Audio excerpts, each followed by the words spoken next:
Žan Zaletelj, iskrene čestitke za novo točko, že 6 krogov zapored ste neporaženi, tokrat 1 točka iz Nove Gorice, imeli ste nekaj časa, v rokah tudi 3 po vodstvu, kako ste na koncu zadovoljni z delitvijo točk? Ja, res je, hitro smo povedli, na to pa smo se malo ostavili in so Goričani izenačili.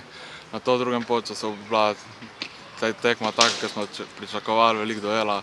Imeli smo neke šanse, da bi bolj odreagirali, ampak na koncu moramo biti zadovoljni s to točko in da smo ostali nepremagani.